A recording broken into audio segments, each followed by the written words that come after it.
വിദേശകാര്യമന്ത്രി doctor S ജയശങ്കറും US. വിദേശകാര്യ secretary Marco റൂബിയോയും യു.എസിൽ കൂടിക്കാഴ്ച നടത്തി. ഇന്ത്യ-യു.എസ്. വ്യാപാര കരാർ, ഇരട്ടപ്പേരുവ, H-1B വിസയുമായി ബന്ധപ്പെട്ട ആശങ്കകൾ എന്നിവയെല്ലാം ചർച്ചയിൽ വിഷയമായെന്നാണ് സൂചന. വ്യാപാര ചർച്ചകൾക്കായി കേന്ദ്രമന്ത്രി പീയൂഷ് ഗോയലിന്റെ സംഘവും യു.എസിലുണ്ട്.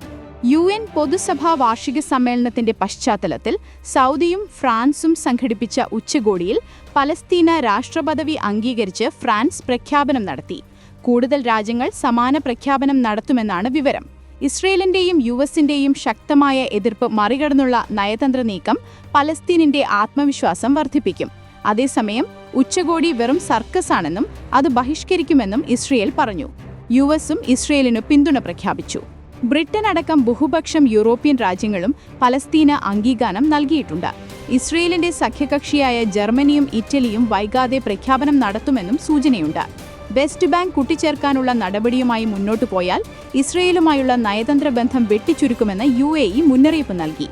രാജ്യാന്തര തലത്തിൽ ഒറ്റപ്പെട്ട നിലയിലാണെങ്കിലും ഗാസ സിറ്റി പിടിക്കാതെ പിന്നോട്ടില്ലെന്ന് ഇസ്രയേൽ വ്യക്തമാക്കി. സൈനിക നടപടി ശക്തമായി തുടരുമെന്ന് തെൽ അവീവിൽ സൈനിക നേതൃത്വവുമായുള്ള യോഗത്തിനു ശേഷം പ്രധാനമന്ത്രി ബെന്യാമിൻ നെതന്യാഹു ആവർത്തിച്ചു. അതിനിടെ ഇസ്രയേലിനുള്ള ആയുധങ്ങൾ ഇറ്റലിയിലെ തുറമുഖങ്ങൾ വഴി കൊണ്ടുപോകാൻ അനുവദിക്കില്ലെന്ന് പ്രഖ്യാപിച്ച് തുറമുഖ തൊഴിലാളികൾ സമരം തുടങ്ങി. മിലാനിൽ പലസ്തീൻ അനുകൂല പ്രകടനത്തിനു നേരെ പോലീസ് കണ്ണീർ വാതകം പ്രയോഗിച്ചു. മറ്റു നഗരങ്ങളിലും പലസ്തീൻ പതാകകളുമായി ആയിരങ്ങളുടെ റാലികൾ നടന്നു. ആശുപത്രികളും അടഞ്ഞ ഗാസ സിറ്റിയിൽ ഗാസയിൽ ഇസ്രയേൽ നടത്തിയ ആക്രമണങ്ങളിൽ 24 മണിക്കൂറിനിടെ 61 പലസ്തീൻകാർ കൊല്ലപ്പെട്ടു. ആക്രമണം രൂക്ഷമായതോടെ ഗാസ സിറ്റിയിലെ ആശുപത്രികളുടെയും പ്രവർത്തനം നിലച്ചു. കഴിഞ്ഞ ദിവസത്തെ ബോംബിങ്ങിൽ അൽ റെൻഥസി കുട്ടികളുടെ ആശുപത്രി ഭാഗികമായി തകർന്നു. വിമാനത്തിനടിയിൽ വീലറിയിൽ ഒളിച്ച് അഫ്ഗാനിസ്ഥാനിൽ നിന്ന് ഇന്ത്യയിലേക്ക് 13 വയസ്സുകാരന്റെ സാഹസിക യാത്ര. രാവിലെ ഡൽഹി രാജ്യാന്തര വിമാനത്താവളത്തിൽ വന്നിറങ്ങിയ ബാലൻ സുരക്ഷിതനാണെന്ന് അധികൃതർ അറിയിച്ചു. അഫ്ഗാനിസ്ഥാന്റെ എയർലൈൻസായ ക്യാം എയറിന്റെ വിമാനത്തിലെത്തിയ കുട്ടി ഇറാനിലേക്ക് പോകാനാണ് ഉദ്ദേശിച്ചിരുന്നത്. എന്നാൽ വിമാനം മാറി. അഫ്ഗാൻ കുർത്ത ധരിച്ച ബാലൻ പനിഞ്ഞു നടക്കുന്നത് കണ്ട് CISF കസ്റ്റഡിയിലെടുക്കുകയായിരുന്നു. പ്രായപൂർത്തിയാകാത്തതിനാൽ കേസെടുക്കില്ല. ഇന്ത്യയിൽ ഇത്തരത്തിലുള്ള രണ്ടാമത്തെ സംഭവമാണിത്. 1996-ൽ പ്രദീപ് സൈനി, വിജയ് സൈനി എന്നീ സഹോദരന്മാർ ഇങ്ങനെ ബ്രിട്ടനിലേക്ക് യാത്ര ചെയ്തിരുന്നു. പ്രദീപ് രക്ഷപ്പെട്ടു, വിജയ് മരിച്ചു. 30,000 അടി പൊക്കത്തിലെ -60°C വരെ എത്തുന്ന കൊടും തണുപ്പിൽ ഹൈപ്പോതെർമിയ പിടിപെട്ട് മരിക്കാം. ഓക്സിജന്റെ അളവ് കുറയുന്നതിനാൽ അബോധാവസ്ഥയും തുടർന്ന് മരണവും സംഭവിക്കാനിടയുണ്ട്. പാകിസ്ഥാൻ വിമാനങ്ങൾക്ക് ഇന്ത്യ ഏർപ്പെടുത്തിയ വ്യോമഗതാഗത വിലക്ക് ഒക്ടോബർ 23 വരെ നീട്ടി. ഇന്ത്യൻ വിമാനങ്ങൾക്കെതിരായ വിലക്ക് പാകിസ്ഥാനും ഒക്ടോബർ 23 വരെ നീട്ടിയിരുന്നു. മറ്റു രാജ്യങ്ങളുടെ വിമാനങ്ങൾക്ക് ഇരു രാജ്യങ്ങളുടെയും വ്യോമമേഖല ഉപയോഗിക്കുന്നതിന് വിലക്കില്ല. പാക് വ്യോമമേഖല അടച്ചതിനാൽ ഉത്തരേന്ത്യൻ വിമാനത്താവളങ്ങളിൽ നിന്നുള്ള സർവീസുകൾ ദൂരം കൂടിയ ബദൽ റൂട്ടുകളാണ് ഇപ്പോൾ ഉപയോഗിക്കുന്നത്. ജമ്മു കാശ്മീരിലെ പഹൽഗാമിൽ 26 പേർ കൊല്ലപ്പെട്ട ഭീകരാക്രമണത്തിന് തൊട്ടടുത്ത ദിവസം ഏപ്രിൽ 23-നായിരുന്നു പാകിസ്ഥാൻ ആദ്യമായി വ്യോമപാത അടച്ചത്. തുടക്കത്തിൽ 1 മാസത്തേക്കായിരുന്നു ഈ വിലക്ക്.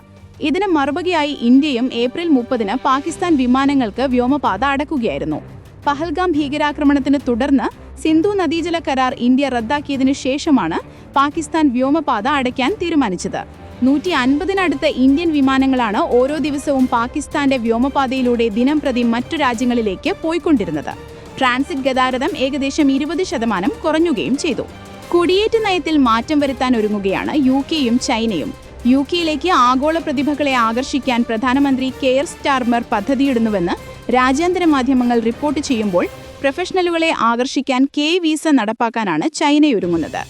H-1B വിസയ്ക്കുള്ള വാർഷിക ഫീസ് നിരക്ക് $100,000 യു.എസിലെ ട്രംപ് ഭരണകൂടം ഉയർത്തിയതിന് തൊട്ടു പിന്നാലെയാണ് ചൈനയുടെയും ബ്രിട്ടന്റെയും നീക്കം.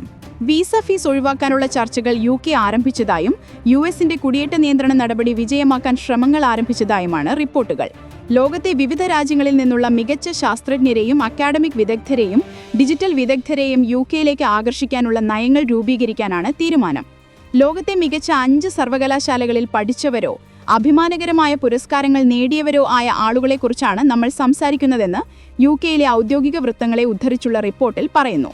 UK-യിലെ നിലവിലെ വിസ സംവിധാനത്തെ ഒരു ഉദ്യോഗസ്ഥ ദുസ്വപ്നമെന്നാണ് ഔദ്യോഗിക വൃത്തങ്ങളിലുള്ളവർ തന്നെ വിശേഷിപ്പിക്കുന്നത്. നിലവാരം കുറിക്കുന്നതിനല്ല എന്നും മറിച്ച് ഏറ്റവും മിടുക്കലെ ബ്രിട്ടനിലേക്ക് എത്തിക്കാനാണ് പുതിയ നടപടിയെന്നാണ് ഔദ്യോഗിക വൃത്തങ്ങൾ പറയുന്നത്. സയൻസ്, സാങ്കേതികവിദ്യ മേഖല, എഞ്ചിനീയറിംഗ്, ഗണിതശാസ്ത്രം തുടങ്ങിയ മേഖലകളിൽ നിന്നുള്ള പ്രൊഫഷണലുകളെ ആകർഷിക്കാൻ കെ വിസ അവതരിപ്പിക്കാനാണ് ചൈനയുടെ നീക്കം. ഒക്ടോബർ 1 തീയതി മുതൽ കെ വിസകൾ പ്രാബല്യത്തിൽ വരുമെന്ന് സ്റ്റേറ്റ് കൗൺസിൽ അറിയിച്ചു.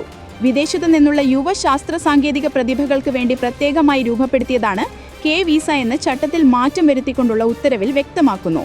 ശാസ്ത്ര സാങ്കേതിക മേഖലയിൽ പഠനം നടത്തുന്നതോ ജോലി ചെയ്യുന്നതോ ആയ യുവാക്കൾക്ക് വേണ്ടിയുള്ളതാണ് കെ വിസ. അംഗീകൃത സർവകലാശാലകളിൽ നിന്നോ ഗവേഷണ സ്ഥാപനങ്ങളിൽ നിന്നോ ശാസ്ത്രം, സാങ്കേതിക വിദ്യ, എഞ്ചിനീയറിംഗ്, ഗണിതശാസ്ത്രം എന്നീ മേഖലകളിൽ ബിരുദം നേടിയവർക്ക് അപേക്ഷിക്കാം. ഇന്ത്യയിൽ അപകീർത്തിപ്പെടുത്തൽ ക്രിമിനൽ കുറ്റം അല്ലാതാക്കാൻ സമയമായെന്ന് സുപ്രീം കോടതിയുടെ നിരീക്ഷണം. ജവഹർലാൽ നെഹ്റു യൂണിവേഴ്സിറ്റിയിലെ ഒരു പ്രൊഫസർ ഓൺലൈൻ വാർത്താമാധ്യമമായ ദ വയറിനെതിരെ നൽകിയ അപകീർത്തിപ്പെടുത്തൽ കേസിൽ പരിഗണിക്കവെയാണ് കോടതിയുടെ പരാമർശം. 2016 ദ വയർ പ്രസിദ്ധീകരിച്ച ഒരു വാർത്താലേഖനത്തെ തുടർന്നാണ് കേസ്. ജവഹർലാൽ നെഹ്റു യൂണിവേഴ്സിറ്റി വിഘടനവാദത്തിന്റെയും ഭീകരവാദത്തിന്റെയും കേന്ദ്രമെന്ന് തലക്കെട്ടുള്ള 200 പേജുള്ള വിവാദപരമായ ഒരു രേഖ തയ്യാറാക്കിയതിൽ പ്രൊഫസർക്ക് പങ്കുണ്ടെന്ന് ലേഖനത്തിൽ ആരോപിച്ചിരുന്നു. JNUവിനെ സംഘടിത സെക്സ് റാക്കിന്റെ താവളമെന്നും ലേഖനത്തിൽ വിശേഷിപ്പിച്ചിരുന്നു. ഈ കേസിൽ മജിസ്ട്രേറ്റ് കോടതി പുറപ്പെടുവിച്ച സമ്മൺസ് ഡൽഹി ഹൈക്കോടതി ശരിവയ്ക്കുകയും ചെയ്തു. ഇതിനെതിരെ ദ വയർ നൽകിയ ഹർജിയാണ് സുപ്രീം കോടതി പരിഗണിച്ചത്. കേസ് പരിഗണിക്കുന്നതിനിടെ ജസ്റ്റിസ് MM സുന്ദരേഷ് അപകീർത്തിപ്പെടുത്തൽ ക്രിമിനൽ കുറ്റം അല്ലാതാക്കാൻ സമയമായെന്ന് അഭിപ്രായപ്പെട്ടു. ദ വയറിനു വേണ്ടി ഹാജരായ മുതിർന്ന അഭിഭാഷകൻ കപിൽ സിബൽ കോടതിയുടെ ഈ നിരീക്ഷണത്തോടെ യോജിക്കുകയും ഈ വിഷയത്തിൽ നിയമപരമായ പരിഷ്കാരങ്ങൾ ആവശ്യമാണെന്ന് സപ്പോർട്ട് ചെയ്യുകയും ചെയ്തു.